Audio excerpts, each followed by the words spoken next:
You find yourself in the library once more. The scent of peppermint tea and old parchment tickles your nostrils.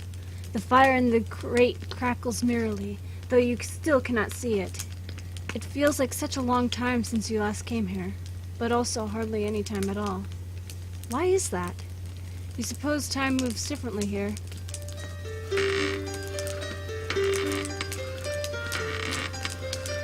Ah, it's you. Like horse shifts, her rocking chair creaks, the sound echoing in the relative silence. Do you wish to continue the story?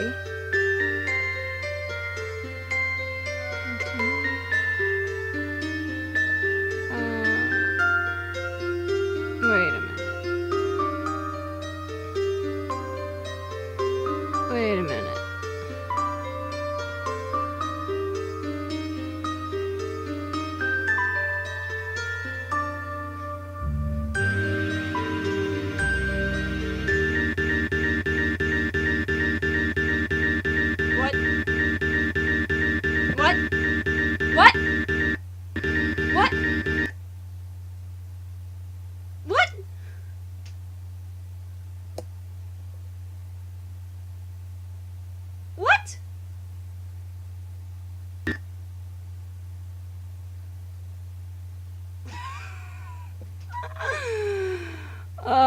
My name's Jaybird, and, welcome back to Once on a Windswept Night?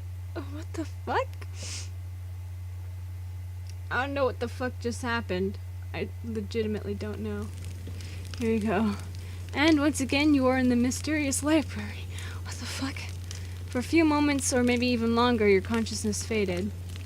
Lost in a sea of stars, endless expanding aether, you did not know where your body ended and the air began. What happened? I don't fucking know. Glitch in the Matrix? What? Oh, greetings, my most esteemed guest. I really am pleased to see you again. She is?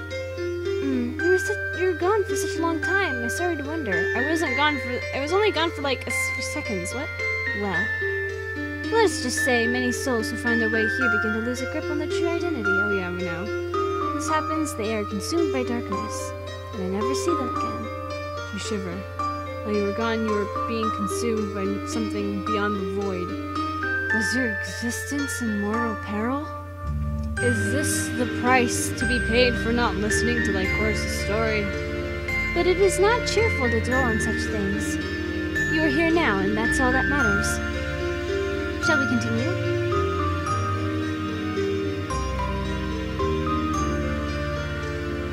Am I supposed to forget?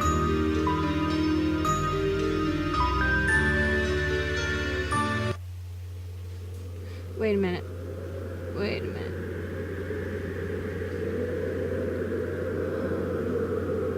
Scan.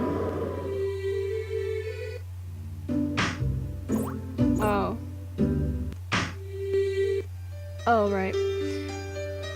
Yes, this is all rather touching, but as a conclusion we have witnessed before. Madeline has achieved her happy ending, but there's more to be seen. You tip your head to one side, your curiosity piqued. How does she know? I am not entirely sure. It is just a feeling I have.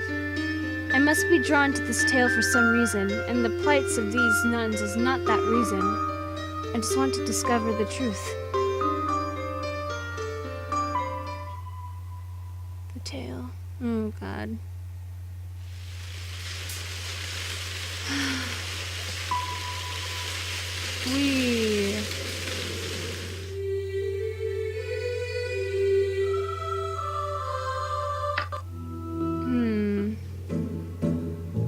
Last time we examined the windows. The traveler tipped their head back, face still shrouded in shadow, and looked a little more closely at the stained glass windows. The windows appeared to depict important religious figures and parables, but the traveler could not discern what any of them actually were. The traveler was unfamiliar with the main religion of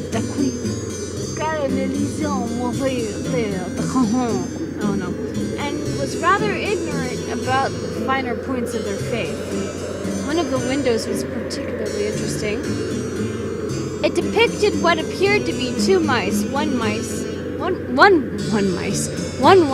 and one brown, drowning in a tureen of liquefied butter. The butter was golden and dripped over the edges of the tureen like melting candle wax. It was a rather idyllic scene, all things considered, which was rather strange considering the mice were a hair's breadth away from a slow buttery death. Buttery death. The travelers shook their head, bemused. There must have been some sort of moral message, a warning against greed perhaps? But all it was doing was making the traveler feel hungry. Butter. The stomach rumbled. It was startlingly loud in the silence of the church, and the traveler flustered. When was Madeline going to come back? Madeline.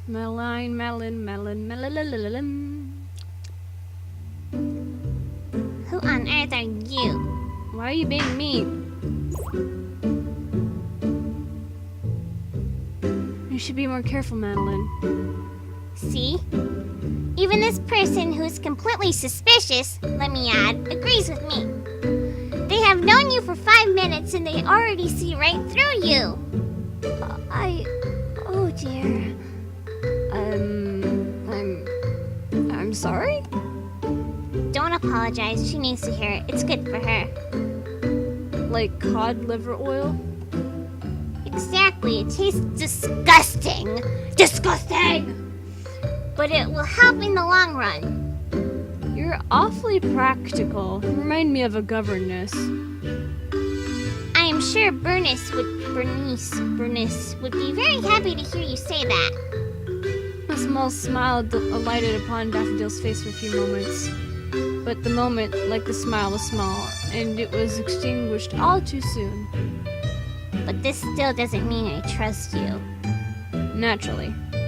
Just because we agree on one or two things, it doesn't mean we're friends. We haven't known one another long enough to be acquaintances, let alone be friends. That's right, you're exactly right. Daffodil's expression hardened. And I'm going to keep my eye on you. If you try anything with Madeline, I'll cut your hands off. Oh god, scary stuff. She can be quite terrifying when she wants.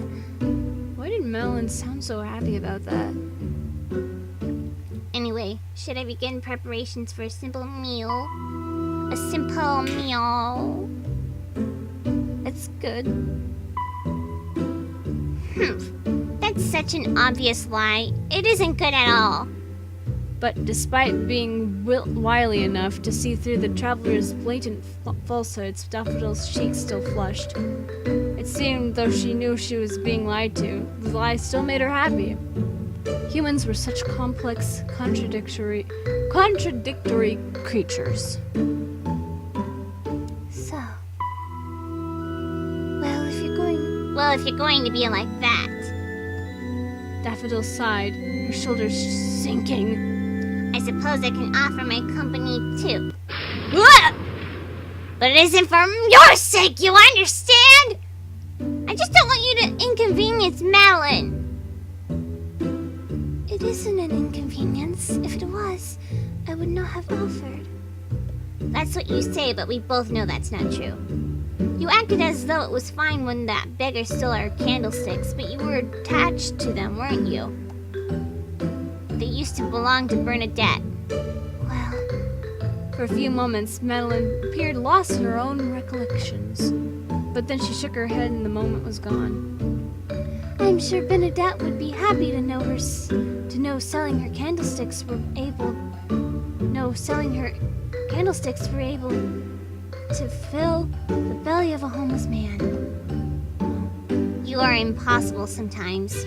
I would take that as a compliment. It wasn't meant to be. Daffodil turned on the traveler, hands on her hips. You have a choice between two girls. Rejoice, traveler. Oh boy. For a nun, you're not very humble, are you? Nuns are not required to act in a certain manner. If we were all sappy, wide-eyed innocents like Madeline. Daffodil pointed one finger at the sappy, wide-eyed innocent in question. Then we would run through our wealth in days, and all the churches and abbeys and monasteries across Decoy would be plunged into ruin. Like this one? The traveler was tempted to ask, but they held their tongue. They did not want to damage Daffodil's pride. For such a short girl, she had an overabundance of it. What will it be? Do you want to stay with Madeline or me? You? I guess. I don't know if that was the right choice. I really don't know. Well, this is nice. Ha! Daffodil scoffed dismissively, turning her snub nose up the air. The traveler and the nun were sitting together on a pew. The traveler still had their cloak about their shoulders, the hood obscuring their face in shadow. Daffodil, meanwhile, had her arms folded and was tapping her fingers against the inside of her arm. Restless. Don't try to make small talk with me. But you looked bored. I was just trying to lighten the fucking atmosphere. If you want to lighten the atmosphere, you can start by telling me what you're doing here. Maybe then I'll trust you. The traveler shifted a little. They frowned inside the folds of their hood, but it was an empty gesture. It wasn't like Daffodil could see. It is as Madeline said. If there are no valuables inside this church, why would I bother coming to steal them? There's more to life than bronze or silver. What then? I'll let you work that out on your own, Mr. Tall, Dark, and Not So Handsome. Woo! Damn. Huh? You don't think I would take advantage of you, do you? I don't think you would take advantage of me, no, because I'm too smart to be tricked. Duh. And I'm not pretty either. Well, I mean, you're fine. But Madeline... Daffodil sighed wistfully, and the traveler was struck by a peculiar feeling. Was it just their imagination, or did Daffodil sound rueful? The traveler doubted Daffodil were rueful because she weren't pretty enough to be... What? Harun... What? Why did I say that word? Good... Harangued. I don't fucking know.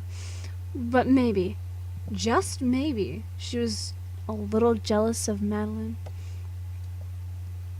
Don't worry, I won't do anything.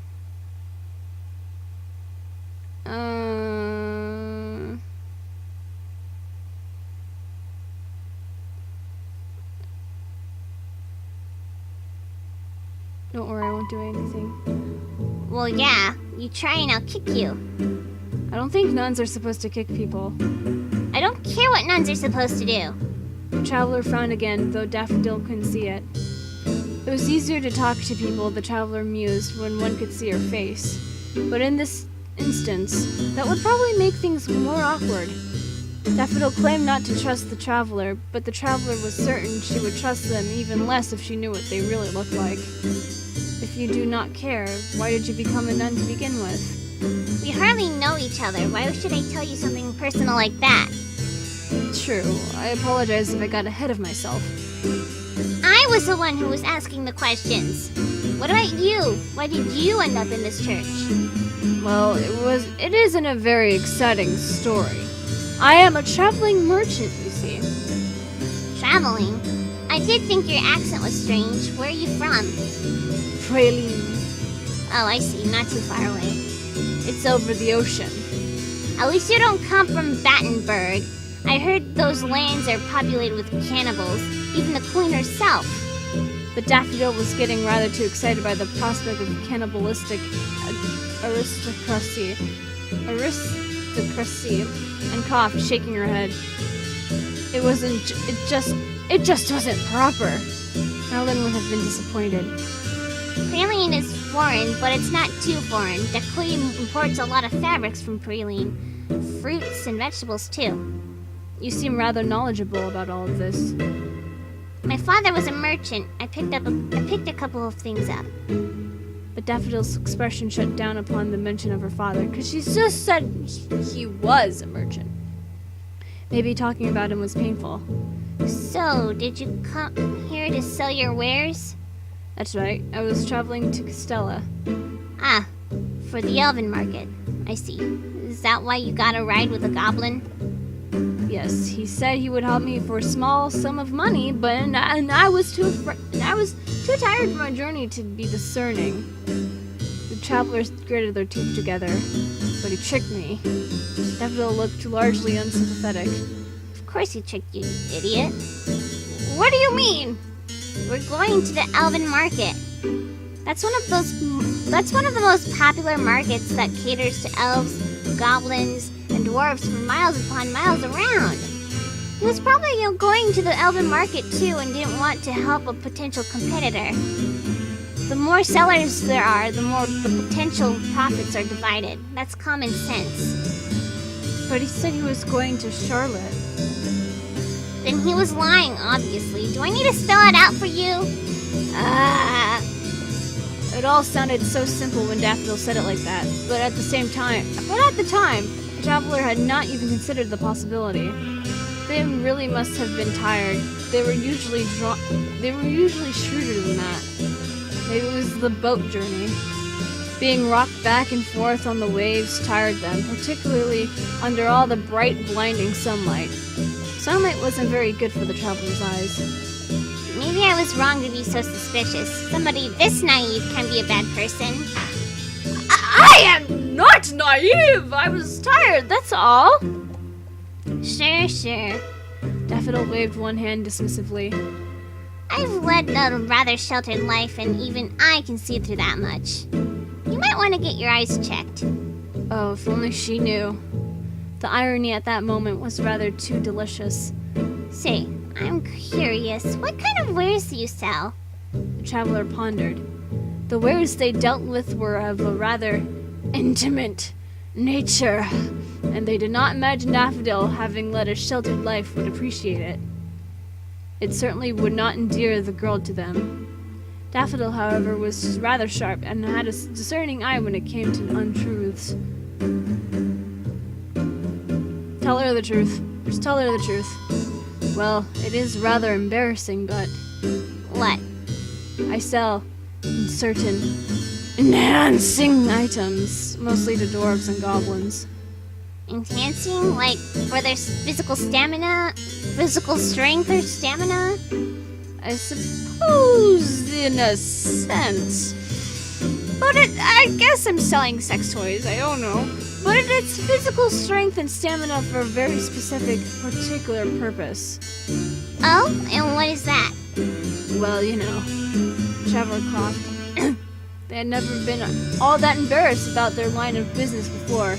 They paid good money, and money was important, but talking about it with a nun of all people seemed a bit sacrilegious. This was even more embarrassing than telling her their mother had been.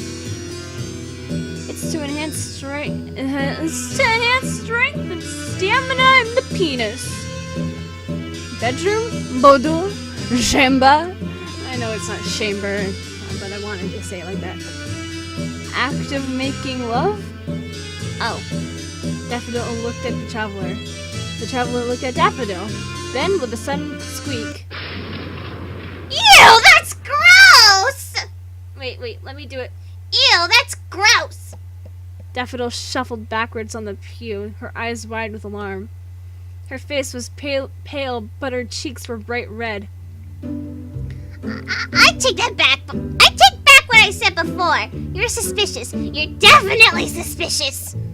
There's nothing suspicious about it. It's just a way to make a living. You make a living selling filth. You're debasing yourself. I'm hardly debasing myself. I'm just filling a gap in the market. You are impossible. I have a talent for brewing aphrodisiacs, that's all. Everything's made by hand. Jesus Christ. The traveler belonged to a race that were renowned for the innate skills as herbalists. Oh my god. Fuck. Let's record this.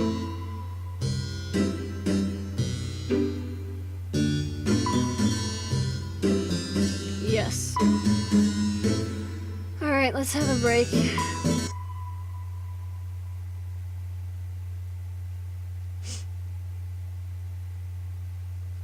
You can take a break if you want, but While you are away, I have one request. You blink at her, a little dubious.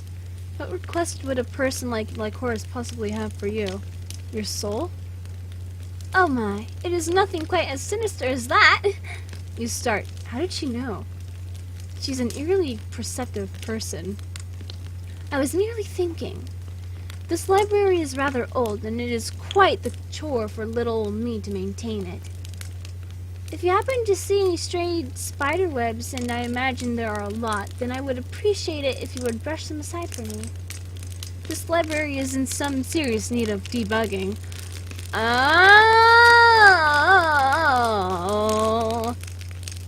Wait a minute. Are you saying all this because of what happened earlier? What the? What? You can always tell me if you encounter a serious problem. Achievement unlocked, Shrimp Princess. But perhaps it might be more useful. To address your concerns to the mysterious overseer of the library. Can I click on this? I clicked on it. Oh. Oh. Oh, it's just the creator. This is the link to the creator. You nod your head. You don't know who the overseer is, and neither do you think you want to meet them, but you'll keep it in mind. For now, however, you should probably leave. Well, shit. Did she give me that because of what happened? Oh my god, I'm so glad I didn't just stop recording after that. God. But anyway, guys, that's gonna be it for this episode of Once on a Windswept Night. So with that being said, if you guys enjoyed this episode and would like to see more of this game, then leave a like down below, leave a comment down below, share it with your friends, subscribe if you haven't, ring that notification bell, and remember, die safely. Bye-bye!